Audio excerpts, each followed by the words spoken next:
ele está mais ligado ao nascimento de João Batista, mas também há uma palavra sobre Jesus. O centro, na verdade, desse segundo cântico é o próprio Jesus. E esse terceiro que nós vamos ver agora é o cântico com esse título. Na verdade, esse título são as primeiras palavras do texto que nós vamos tratar em latim, né? E se convencionou chamar esses 4 cânticos que estão em Lucas, né? O quarto é o cântico de Simeão, quando ele apresenta Jesus, e se convencionou chamar esses 4 cânticos pelas primeiras palavras, ou pela primeira palavra, né? No caso dos anteriores, ligados ao texto em latim, né? Então nós tivemos o Magnificat, que é o engrandecer, né? Maria dizendo, minha alma engrandece ao Senhor. Nós tivemos o Benedictus, que é o Zacarias, né, pai de João Batista, dizendo bendito, essa é a palavra.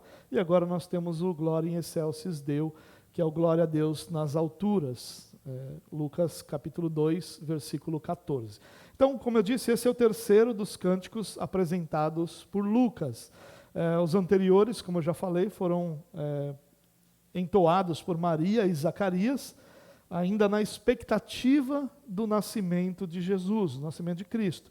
E esse foi entoado pelos anjos logo após o nascimento de Jesus. Então nós temos um primeiro cântico, que é o cântico de Maria, um segundo cântico, que é o cântico de Zacarias, e agora nós temos o terceiro cântico, que é o cântico dos anjos, né?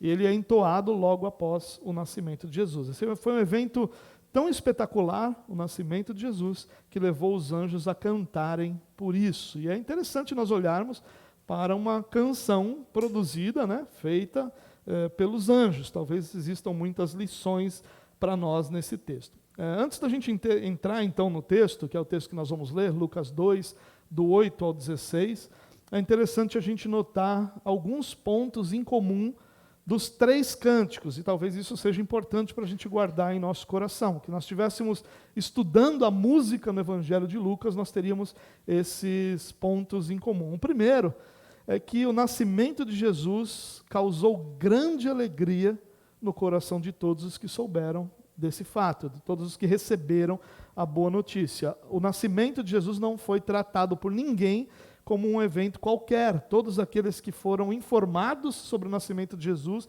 regozijaram de alegria, e canções foram feitas, e a música está sempre muito ligada a essa expressão de alegria, a essa expressão de louvor, né? Uma música quando é feita para Deus.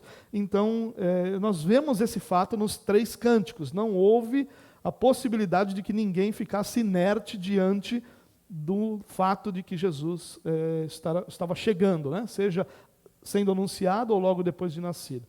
O segundo ponto interessante aqui é que a música é um poderoso instrumento de gratidão e de exaltação ao Senhor.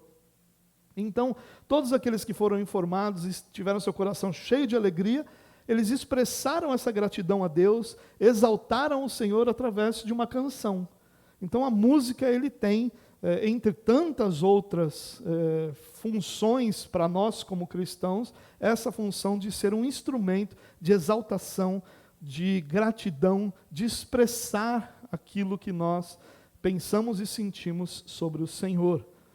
Um terceiro ponto importante aqui, e isso serve para nós como de uma forma mais ampla, é que todas essas músicas que nós vimos aqui, as canções, elas estavam encharcadas de teologia. E esse é o padrão bíblico da música. Música para o culto precisa ser uma música encharcada de teologia. Ela precisa ser uma música repleta de teologia. A teologia não pode ser a ponta da música, não pode ser o ponto de apoio da música, ela precisa ser a realidade da música. Música para exaltação ao Senhor precisa estar encharcada de teologia, precisa estar cheia de teologia. Em último lugar, o último ponto aqui que a gente pode notar, é que apesar das diferenças das canções, né, a primeira é entoada por Maria, a segunda por Zacarias, e o terceiro é um coral, né, o coral de anjos que está cantando. Os autores são diferentes, os momentos da história são diferentes, o conteúdo é diferente das canções, o público é diferente, Os estilos são diferentes, como eu disse, 2 são solos, 1 é coral. Apesar de todas essas diferenças, o centro de todas essas canções é Jesus. Nenhuma dessas canções tem o homem como centro. E o homem era o maior beneficiado do nascimento de Jesus. Foi, é e sempre será. O Natal é sobre como Deus visitou o seu povo e sobre como Deus trouxe salvação ao seu povo. Então, o Natal é em benefício daqueles que Deus salvou. Mas, ainda que isso seja realidade, a pessoa de Jesus é o centro de todas essas canções, apesar de todas as diferenças que essas canções têm. Então, é interessante nós notarmos esses pontos e guardarmos esses pontos no nosso coração e levarmos isso para a nossa vida. Bom, vamos dar uma olhada no texto, então? Lucas capítulo 2, versículos 8 ao 16. Se você quiser acompanhar comigo, está aí na sua tela o texto. Diz assim, ó: havia pastores que estavam nos campos próximos e durante a noite tomavam conta dos seus rebanhos. E aconteceu que um anjo do Senhor apareceu-lhes e a glória do Senhor resplandeceu ao redor deles e ficaram aterrorizados.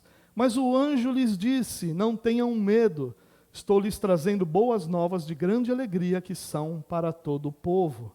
Hoje na cidade de Davi lhes nasceu o Salvador, que é o Cristo, o Senhor. Isto lhes servirá de sinal: encontrarão o bebê envolto em panos e deitado numa manjedoura. De repente, uma grande multidão do exército celestial apareceu com um anjo, louvando a Deus e dizendo: glória a Deus nas alturas e paz na terra aos homens aos quais Ele concede o seu favor. Quando os anjos os deixaram e foram para o céu, os pastores disseram uns aos outros: vamos a Belém e vejamos isso que aconteceu e que o Senhor nos deu a conhecer. Então correram para lá e encontraram Maria e José e o bebê deitado na manjedoura. Bom, um pouquinho só de contexto, né? A gente já falou um pouco, mas o foco dessa nossa mensagem é o versículo 14. Glória a Deus nas alturas e paz na terra aos homens a quem Deus concede o seu favor. Então, esse é o cântico dos anjos, um cântico curto, mas repleto de ensinos para nós. Bom, há uma parte do contexto que a gente não leu, que é o início do capítulo 2 de Lucas, que relata o nascimento de Jesus, aquela história que nós já conhecemos, que eles vão, por causa de um recenseamento, um recadastramento do que seria o CPF da época, que precisava ser feito presencialmente, eles vão para a cidade natal, ou para a cidade onde eles eram registrados, e aqui no caso eles vão a Belém. E Maria, grávida, chega lá, começa a ter as dores de parto, e Jesus então nasce. E não havia lugar em nenhuma hospedaria, em nenhum lugar que hospedasse os viajantes, e isso era bastante compreensível, já que nós não estamos falando de uma cidade grande, estamos falando da cidade pequena, e uma cidade que estava tendo esse recenseamento. Então, pessoas de todo Israel que eram de Belém precisavam se locomover a Belém para fazer esse recenseamento. E aí, então, nisso, Jesus nasce. Como não havia lugar em nenhum hotel da época, nenhuma pousada da época, nenhum lugar onde eles pudessem se hospedar, Jesus, então, nasce numa manjedoura, que era, provavelmente, o local onde os animais comiam, né? Uma espécie de coxo onde os animais, então, se alimentavam. E ali Jesus, então, nasce, envolto em panos, e fica ali. Toda essa história a gente já viu diversas vezes. É uma história muito interessante, também rica em detalhes, mas não é o foco do que a gente vai falar hoje. Outra parte é o contexto que nós lemos. Qual é o contexto? Que haviam pastores que estavam pastoreando os rebanhos ali em Israel, aliás, próximos a Belém, né, em Israel, mas próximos à cidade de Belém, e que são, então, interpelados pelo anjo do Senhor, que traz essas boas novas, boas notícias, e enquanto eles estão ouvindo aquilo, um coral de anjos canta essa pequena canção, né, que nós ouvimos. Bom, e aí eu queria então dar uma olhada no texto bem rapidamente com você, para a gente chegar no verso 14 e poder se deter um pouco. Havia pastores que estavam nos campos próximos e durante a noite tomavam conta dos seus rebanhos. Esse grande anúncio, então, ele é feito a pastores, homens que tinham como diz o reverendo Hernandes Dias Lopes, né, homens que tinham mãos e joelhos calejados pela dureza do serviço, rosto cortado pelo frio e pelas madrugadas acordadas, cheiro de animal nas roupas, nas mãos e nos cabelos, homens do campo, simples, trabalhadores da Judéia, pequenos e desconhecidos. Mas não era só isso, eles eram mal vistos também. O pastor, e aqui a gente está falando de um pastor que cuidava de rebanho, né, um pastor que cuidava de animais. Né, não tem nada a ver com o título que se usa hoje para o pastor de uma igreja. A gente está falando de pastores que pastoreavam realmente um rebanho ali. E eles não desfrutavam de uma boa reputação. Muitos deles eram conhecidos por serem ladrões e roubarem aqueles que transitavam no seu caminho. Muitos eram conhecidos por pegar animais impróprios, porque grande parte desse rebanho era usado no templo, né, para os sacrifícios. E muitos eram acusados de vender animais impróprios para o sacrifício, para pessoas leigas, né? Então eles tinham uma péssima reputação, tanto que eles não serviam de testemunha, por exemplo, em nenhum processo civil ou criminal ali daquela época. Eles não eram considerados fidedignos, né? No testemunho deles não era. Eles pertenciam a uma classe desprezada, muito parecido com o que eram os publicanos, né? Comparados ali no mesmo nível, igualados a publicanos e pecadores, né? Eles eram considerados aqueles que não conheciam a lei, que não se importavam com a lei, que não se importavam com a família, porque eles viviam grandes períodos. Mas aqui há um detalhe que provavelmente esses pastores eram pastores que cuidavam de rebanhos para serem usados no templo.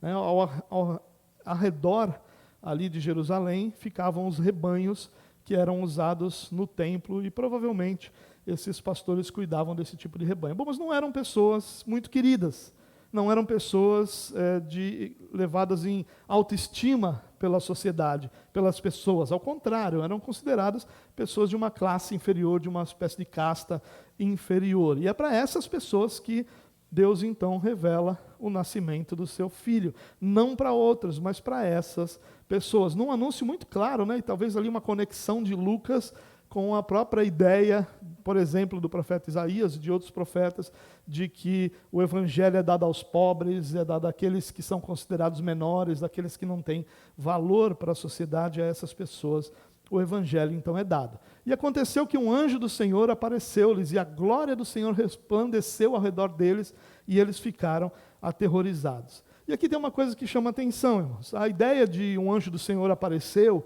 ela é bastante comum nas Escrituras. Várias vezes nós encontramos essas passagens, esse tipo de passagem. Nas 3 canções que nós vimos uma aparição semelhante. E nas 3 aparições, as pessoas envolvidas ficam aterrorizadas. Isso para nós deveria ser interessante, deveria ser motivo de reflexão, porque todos eles são tomados de temor. Às vezes nós achamos que a presença de Deus diante de nós é como uma coisa qualquer. Nós ouvimos pessoas falando que Deus falou com elas como se fosse qualquer outro tipo de pessoa.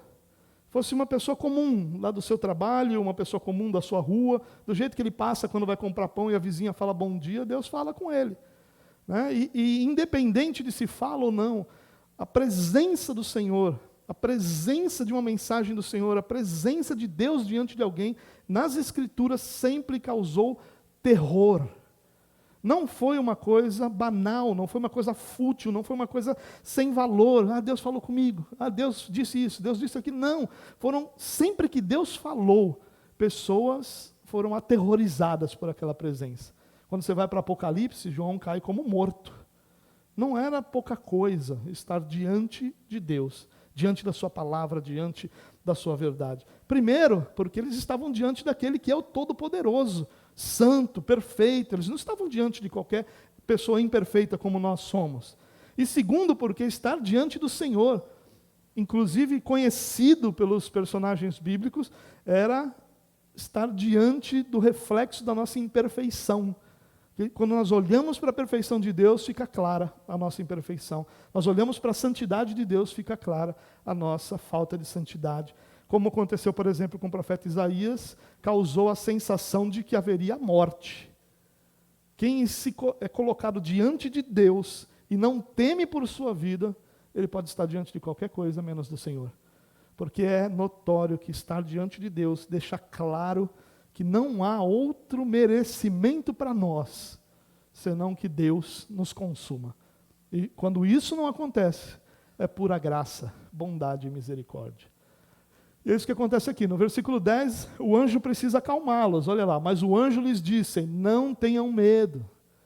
Estou lhes trazendo boas novas de grande alegria, que são para todo o povo. Então o anjo vai acalmar e vai dizer qual a razão da presença deles. O evangelho. O anjo estava ali para anunciar o evangelho. Boas notícias que seriam motivo de grande alegria para todo o povo. Esse é o evangelho, irmãos. O evangelho são boas notícias que produzem alegria no coração de todos aqueles que são impactados pelo evangelho. Essa é a realidade.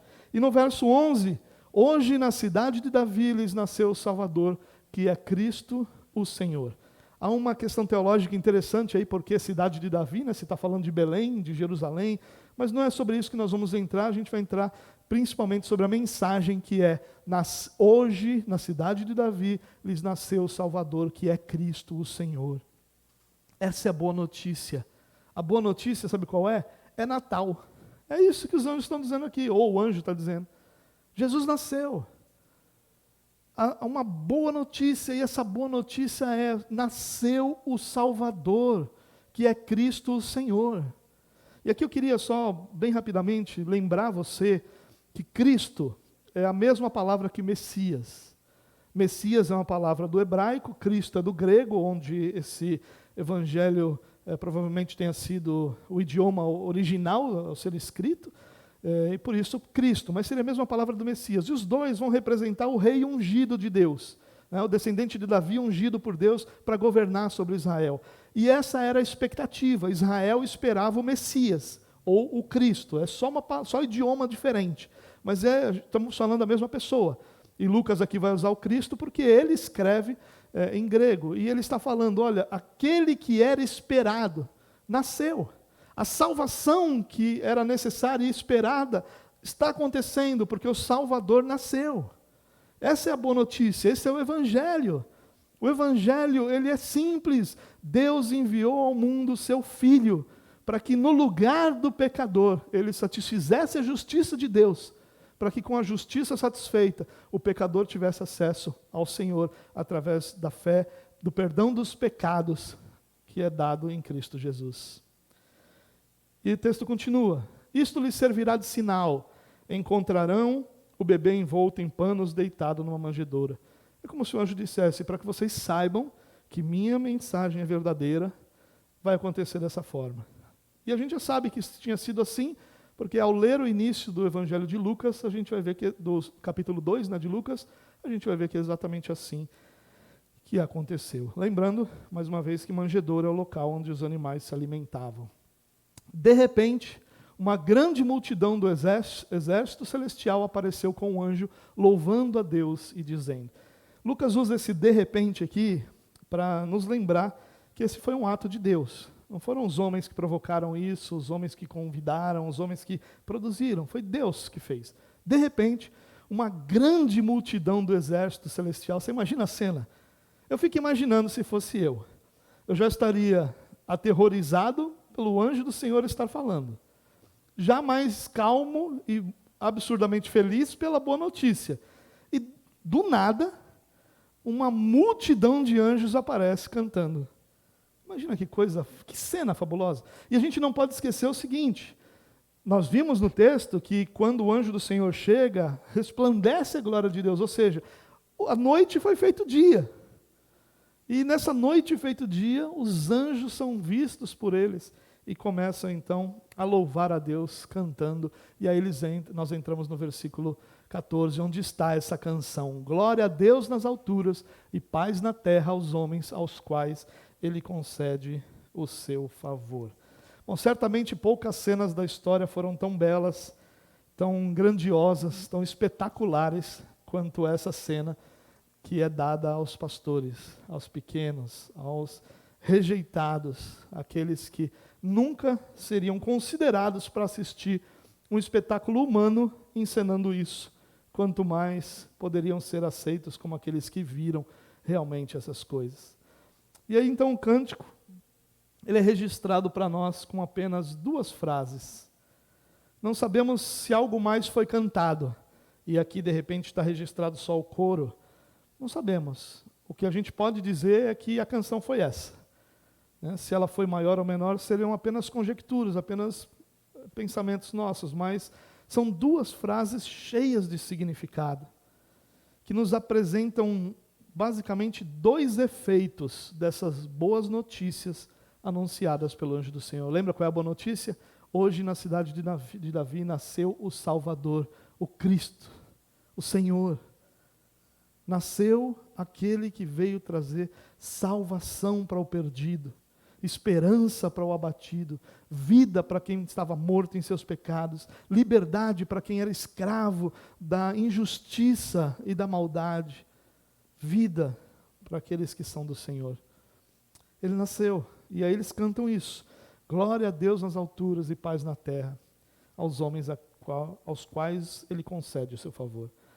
Bom, quando a gente olha a primeira frase desse cântico, glória a Deus nas alturas, os anjos começam então exaltando a Deus, declarando que Ele seja glorificado, que Ele seja exaltado, que Ele seja reconhecido como o grande, que Ele seja percebido como o maior, como aquele que deve receber toda exaltação.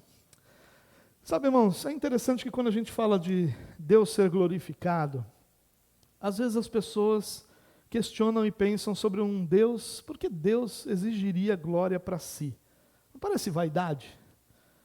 Se você, no seu trabalho, exigisse que alguém te reconhecesse como alguém valioso lá, isso não seria vaidade? Ainda que fosse verdade, não seria visto por pessoas ao seu redor como vaidade? Pura vaidade, ele quer ser reconhecido porque ele quer que todos digam que ele é. E com relação a Deus, não é que parece vaidade, parece egocentrismo. Existem até discussões teológicas de um Deus egocêntrico. Existem pessoas famosas que declararam em momentos da sua vida que se afastaram do Evangelho porque Deus parecia vaidoso, parecia um Deus egocêntrico. Mas aqui, irmãos, há uma valiosa lição para nós. Deus não demanda a nossa adoração por causa dele, mas por nossa causa. Deus não demanda ser adorado porque Ele é vaidoso, mas porque nós necessitamos disso. E às vezes a gente não consegue perceber. Na verdade, todo homem precisa de um objeto de adoração. Por isso que a gente está sempre em busca de heróis.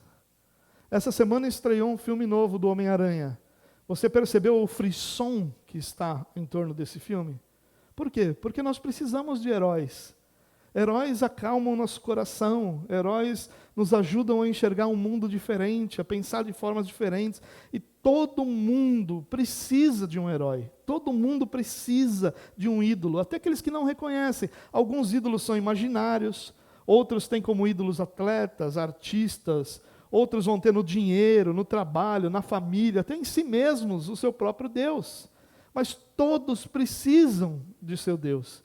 Até o ateu, ele vai ter como seu Deus, ele vai adorar a própria certeza que ele tem de que não há um Deus. Essa é a adoração dele, esse é o Deus dele. O Deus dele é a certeza de que não há um Deus, ou a convicção de que não há um Deus. Mas o ser humano precisa disso. Nós fomos criados para nos relacionar com um ser superior a nós. Essa é a nossa estrutura, essa é o que nós somos. Qualquer ser humano que não se relaciona com algo, com uma realidade superior a si mesmo, ele é incompleto.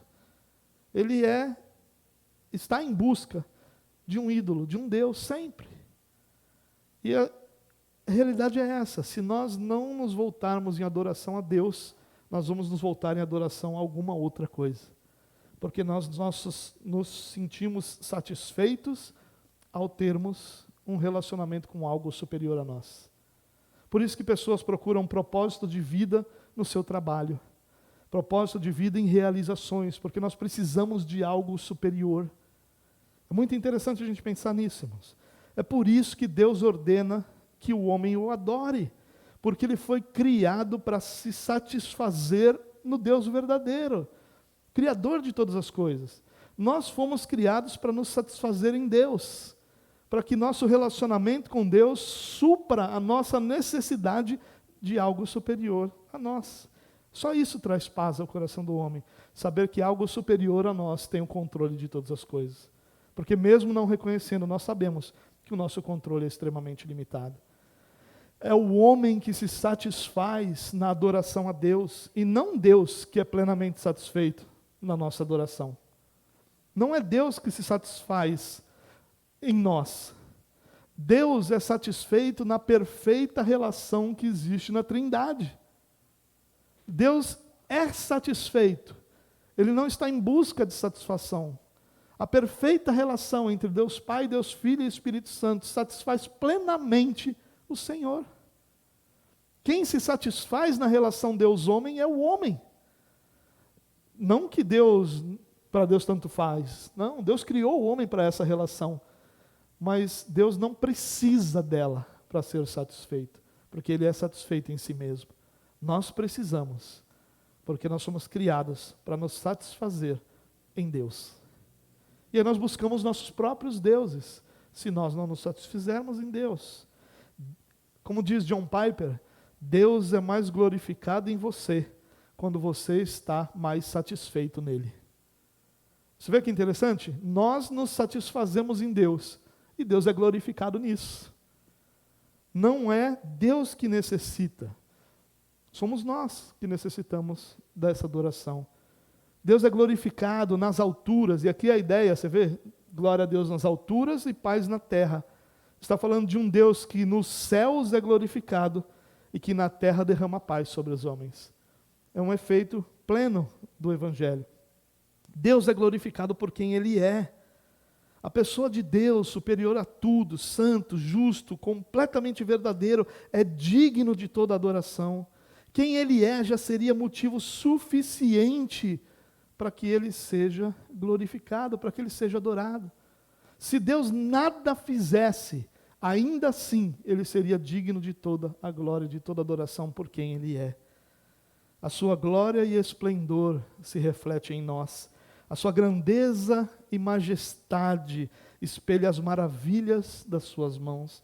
O seu senhorio é sobre tudo, sobre todos nós. O seu poder é notado sobre os seres celestiais e sobre toda a humanidade. Tudo está sob o seu comando. É Ele quem dá e quem tira, pois todas as coisas são suas. Isso seria suficiente para que nós passássemos toda a eternidade o adorando. Mas Deus também é glorificado pelo que Ele fez, pelo que Ele faz e pelo que Ele fará. Olha que belo esse texto do Salmo 92, os versos 4 e 5. Tu me alegras, Senhor, com os teus feitos. As obras das tuas mãos levam-me a cantar de alegria. Como são grandes as tuas obras, Senhor, como são profundos os teus propósitos. Tudo que Deus faz é bom. Tudo que Deus fez, tudo que Deus faz e tudo que Deus fará é perfeitamente bom. Deus é glorificado porque nós nos satisfazemos nele. Deus é glorificado por quem Ele é. E Deus é glorificado pelo que Ele fez, faz e fará sobre a nossa vida. Mas os anjos continuam. E paz na terra aos homens aos quais Ele concede o seu favor. O primeiro efeito é que Deus é exaltado nos céus, nas alturas. E o segundo efeito é que aqui na terra Ele traz paz para os homens. Eu não sei se você acompanha ou gosta do saudoso Ariano Suassuna. Talvez você não lembre do nome, mas você deve lembrar do filme que foi feito a partir de uma obra dele chamado O Alto da Compadecida. Ele disse uma vez, numa das suas entrevistas, das entrevistas que ele deu, que o mais grave problema filosófico da humanidade é o problema do mal e o sofrimento humano. No entendimento de Suassuna, e Suassuna foi um dos grandes escritores brasileiros, dos grandes poetas, artistas brasileiros. Ele dava uma aula show, né, que era uma coisa fabulosa, linda, bela, repleta de cultura. E ele, numa dessas entrevistas, como eu disse que ele está questionando, na verdade, um outro filósofo que diz que o problema do mal realmente ao suicídio, né? Como se a pessoa desistisse da vida, mas ele diz que há um problema maior ainda. E esse problema maior ainda, o grave problema filosófico, é o problema do mal e do sofrimento humano. E se você assistiu o Alto da Compadecida, o Alto da Compadecida é dividido em 3 atos, né? E os 2 primeiros atos são baseados numa literatura de cordel. Literatura de cordel, ela é muito famosa no Nordeste, né? Ela é chamada de cordel porque ela era pendurada em cordões para serem vendidos, né? Livretos curtos, normalmente, poéticos e muito belos, mas muito parte da cultura nordestina. E 2 desses 3 atos, eles são baseados em cordéis daquele que certamente foi um dos maiores poetas brasileiros, apesar de ser extremamente desconhecido, que é o Leandro Gomes de Barros. Leandro Gomes de Barros, ele é o precursor do cordel.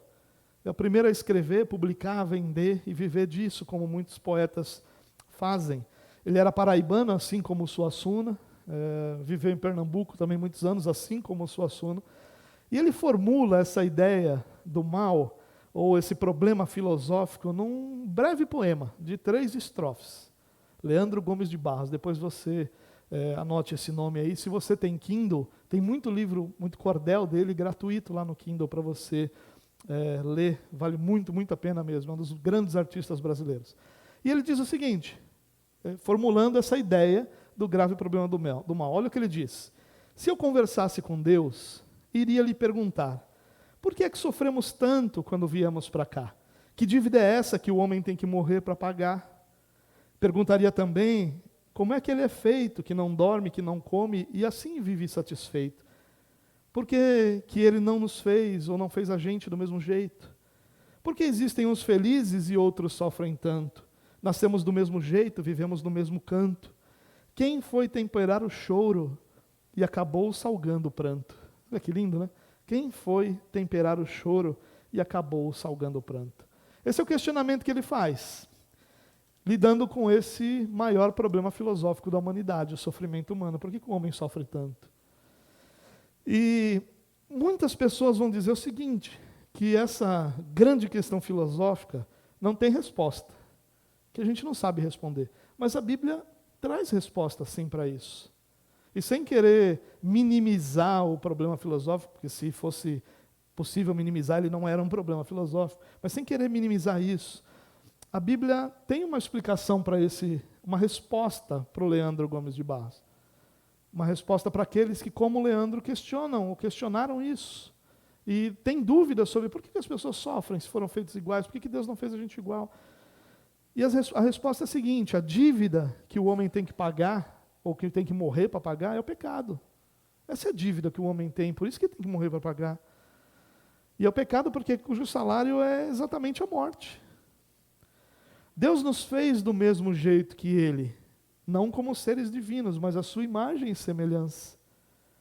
Não sem a necessidade de dormir e comer, mas com o propósito de não sofrer por essas coisas. Quem as mudou foi a queda. Quem temperou o choro e acabou salgando o pranto foi o próprio homem, ao viver escravo e amante do pecado, satisfeito em ofender a Deus e cego para tudo aquilo que é espiritual.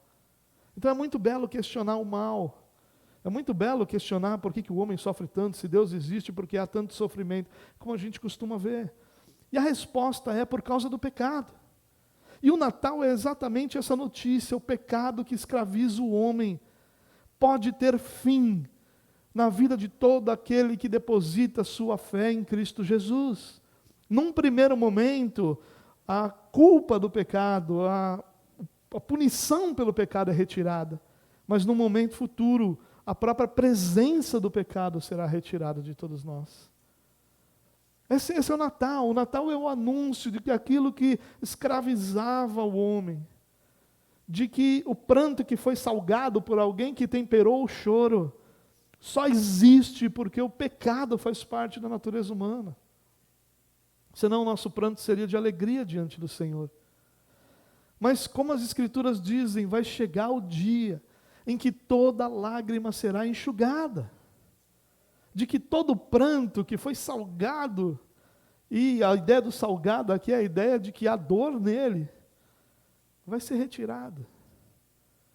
Porque o Natal anuncia isso, Jesus veio, Deus visitou o seu povo para trazer salvação à humanidade. Essa era a imutável realidade do homem, do pecado, até o primeiro Natal. Em Jesus, a realidade foi transformada. Paulo diz da seguinte forma: tendo sido, pois, justificados pela fé, temos paz com Deus por nosso Senhor Jesus Cristo. Essa é a paz que os anjos estão anunciando. E por que nós precisávamos de paz? Exatamente pelo que eu acabei de dizer, ou melhor ainda, nas palavras de Paulo: antes vocês estavam separados de Deus e em suas mentes eram inimigos por causa do mau procedimento de vocês. Nós precisamos de paz. Deus traz paz aos homens a quem Ele concede o seu favor, porque os homens sem essa paz, sem que o Natal os alcance, sem que o nascimento de Cristo, a vida de Cristo, a morte de Cristo, a ressurreição de Cristo os alcance, eles permanecem inimigos de Deus. Mas diante desse nascimento tão belo, celebrado nesse mês, nós temos paz com Deus, por nosso Senhor Jesus Cristo. E temos mesmo paz? Essa é uma pergunta que muita gente se faz. E é importante a gente pensar nisso. Não é uma pergunta tola, se realmente a gente tem paz. A gente vive num mundo atribulado, que beira o caos. Suassuna diz certa vez, quando ele foi questionado se acreditava em Deus, ele disse assim: olha, Deus para mim é uma necessidade. Sem crer nele, eu viveria desesperado. É exatamente isso. Sem Deus, não há outra realidade para o homem senão o desespero, porque a gente vive num mundo que beira o caos. Essa é a realidade à nossa volta. Como é que a gente pode falar em paz diante disso, num mundo tão atribulado como o nosso? E aí existem duas formas de a gente definir paz. Para muitos, a paz é a ausência de conflitos, é a tranquilidade de se viver sem confusões nem inimizades. É quando a gente diz assim: olha, eu quero paz, não vou nem me meter nesse assunto, o que eu quero é paz. Então o que eu não quero é a tribulação daquele momento.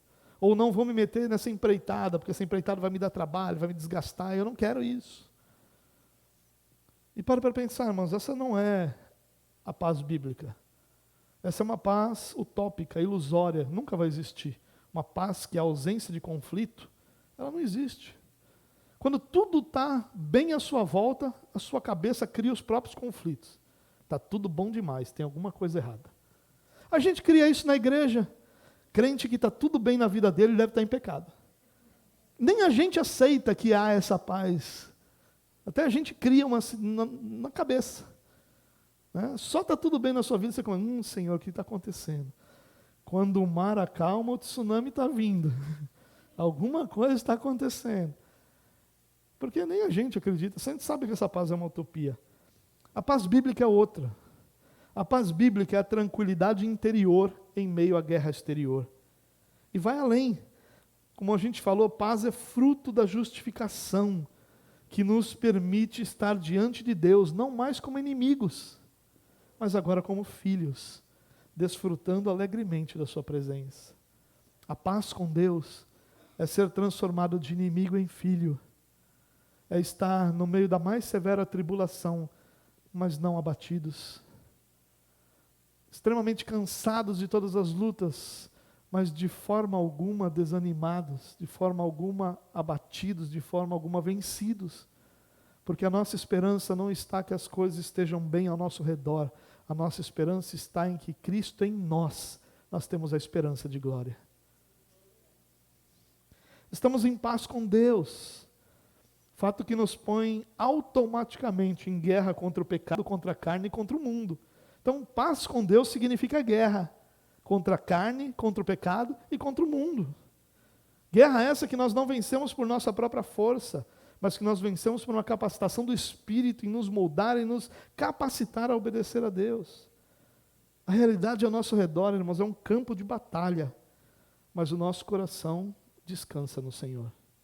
Essa é a paz que nós recebemos. A paz na terra é essa paz. Em palavras mais populares, o couro está comendo no nosso lombo, mas o nosso coração descansa em saber que Deus tem o controle de todas as coisas. Agora você entendeu, né? E essa paz é dada a todos os homens. Os anjos dizem, paz na terra aos homens ou aos quais ele concede o seu favor. A gente é mais acostumado com essa tradução, dizendo paz na terra aos homens de boa vontade. Talvez você já tenha ouvido essa tradução. Ela é muito comum, muito popular, principalmente aqui no Brasil. E ela traz a ideia de que Deus concede paz aos homens que têm boa vontade. Né? E não é essa a tradução. A tradução correta é essa. Paz na terra aos homens aos quais Ele concede o seu favor. Essa paz é dada por Deus. A paz é a realidade na vida daqueles a quem Deus a concedeu. Não é uma escolha humana, não é uma conquista humana, não é para aqueles que têm boa vontade, mas para aqueles que Deus justificou. Você lembra que paz é fruto da justificação? Quem Deus justificou, recebe essa paz. A paz que vem de Deus e é concedida por Deus àqueles que a quem Ele traz salvação, não é uma paz que o homem requer, nem tampouco uma paz que o homem merece. É graça divina. O Natal traz consigo essa paz na terra aos homens, a quem Deus concede o seu favor. Isso que foi a grande transformação, a grande mudança na realidade, é que até então alguns tinham no máximo uma esperança, e muitos não sabiam nada sobre o que iria acontecer. Mas no Natal, Deus é glorificado nos céus, e aqueles a quem Ele concede o seu favor, sua graça, sua bondade, recebem paz, estão em paz com Deus, seu coração descansa no Senhor. O texto continua dizendo o seguinte: quando os anjos os deixaram e foram para o céu, os pastores disseram uns aos outros: vamos a Belém e vejamos isso que aconteceu e que o Senhor nos deu a conhecer. Olha que interessante, irmãos, a experiência impactou esses homens de forma tão profunda, que agora nada mais fazia sentido senão ir em busca de Jesus. Nada mais fazia sentido. Quando o evento acaba, quando os anjos se retiram, quando o coral cessa de cantar, vão ao céu, quando o anjo do Senhor vai ao céu, quando tudo aquilo para, talvez aquele dia se tornou noite novamente, eles não param para conversar um com os outros sobre o que aconteceu. O que fazia sentido ali era uma coisa só: vamos a Belém. O que a gente viu, o que o Natal simboliza, o que representa para todos nós, só nos pode fazer ter uma reação: vamos em busca de Jesus. Vamos encontrar Jesus, vamos a Belém. Vamos ver isso que aconteceu e que o Senhor nos deu a conhecer. E o texto diz no verso 16 que eles correram para lá e encontraram Maria e José e o bebê deitado na manjedoura. Olha que coisa incrível, irmãos. É um enorme privilégio receber a revelação de quem é Jesus. O que esses homens receberam não foi mérito do seu trabalho. Olha, eles eram tão esforçados, estavam no campo, rosto marcado pelo sol, pele marcada pela temperatura baixa, os cabelos mal cuidados, cansados pelas noites mal dormidas, no frio, no calor. Deus deu a eles essa revelação por causa disso. Nada disso. Não é também porque eles eram desonrados pelos outros, considerados pessoas de uma categoria inferior. Porque normalmente esse tipo de fama, ela tem alguma razão em algumas pessoas. Nós não dizemos que os políticos são todos iguais à toa. Há alguma verdade por trás disso. Ainda que ela não seja perfeita, mas tudo aquilo que a gente fala sobre uma determinada classe, é porque alguns daquela classe deram pelo menos uma base para que se pensasse daquela forma. Não que seja correto pensar assim, mas a gente não tem nenhuma justificativa de pensar que Deus só olhou para eles porque eles eram mal reconhecidos. Não. Deus fez tudo isso por graça, por misericórdia. Escolheu aqueles que nunca mereceriam. Esses pastores somos nós. Esses pastores são aqueles, representam a nós, né? Não são um símbolo, mas nos representam. Representam no sentido de que aqueles que nunca alcançariam por si só essa salvação, receberam do Senhor graciosamente essa visita. Nós fomos visitados pelo Senhor. O Senhor nos visitou. E ao nos visitar, Ele nos trouxe a revelação de que Cristo nasceu. E nada mais faz sentido para quem recebeu essa revelação, senão ir em busca desse Cristo, senão estar diante desse Cristo, senão conhecer esse Cristo com seus próprios olhos, com suas próprias mãos, com sua própria vida. Esse é o Natal, irmãos. O Natal é muito maior do que um coral cantando glória a Deus nas alturas e paz na terra aos homens a quem Deus concede o seu favor. Essa canção, ela só mostra o que Deus faz no Natal, que é impactar a nossa vida de uma forma tão profunda e graciosa, que nada mais faz sentido senão viver diante de Deus. Que o Natal possa resgatar isso em nosso coração, irmãos, essa lembrança de que nada mais deve fazer sentido em nossa vida, senão estar diante do Senhor. Que todas as outras coisas vão encontrar o seu lugar e sua importância, a partir do estarmos diante do Senhor. Que Deus nos dê graça e que derrame misericórdia sobre nós, para que a gente possa também, correndo, cheios de alegria e convicção, buscarmos ao nosso Senhor, para diante dEle, podemos experimentar tudo aquilo que Ele é em nossa vida. Pai, nós te louvamos pelo privilégio que é termos sido visitados pelo Senhor. O Senhor veio em busca do pecador. O Senhor veio restaurar aqueles que nunca mereceriam o teu favor, que nunca alcançariam o direito de se voltarem a ti, mas que antes teriam apenas a convicção de condenação eterna e justa. E o Senhor veio nos visitar graciosamente, bondosamente, por tua própria decisão e vontade, teve misericórdia da nossa vida e nos alcançou para a glória do teu nome. Louvado seja o Senhor, que nossa vida glorifique ao Senhor nos altos céus, enquanto nós desfrutamos dessa paz que o Senhor tem nos concedido por teu favor e bondade. Louvado seja o teu nome, Senhor. Louvado seja o teu nome por tudo que o Senhor tem feito. Em nome de Jesus, Deus. Amém. Amém.